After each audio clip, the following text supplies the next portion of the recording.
I'm Dan Raywood, contributing editor of Infosecurity Magazine. I've been at this magazine since December 2015, covering IT security since 2008.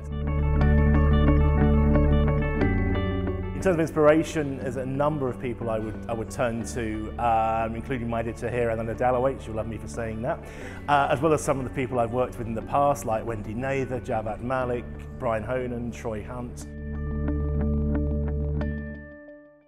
So I look all over the industry for ideas, really. You're always looking for kind of new ideas or things that you could be looking at in depth or just briefly for an overview.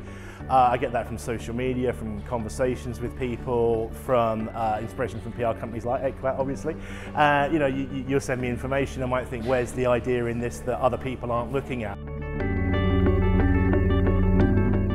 What we want to know is those people out who actually say, this is what I think. And sometimes you might not toe the line, but I think a lot of companies would respect their spokespeople actually prepared to go out and say that.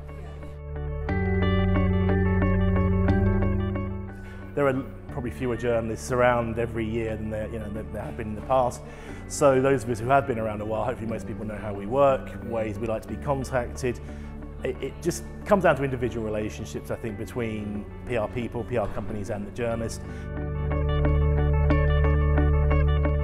Yeah, there is a lot of information. We get a lot of emails every day, and it does take certain little things to try and spot things out. So what you might be looking for is trends and keywords. We know that works in the other way around when we're trying to attract an audience to what we're writing about.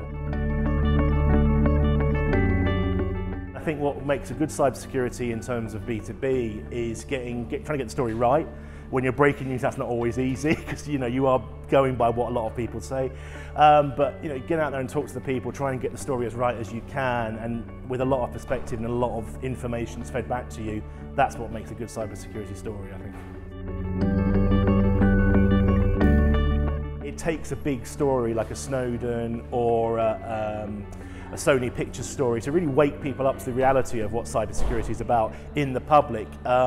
But yeah, there are so many breach stories, I think people just think it's kind of yesterday's fish and chip newspaper very quickly. Personally, I've got no problem. If someone wants to buy me dinner, then I've got no problem with that.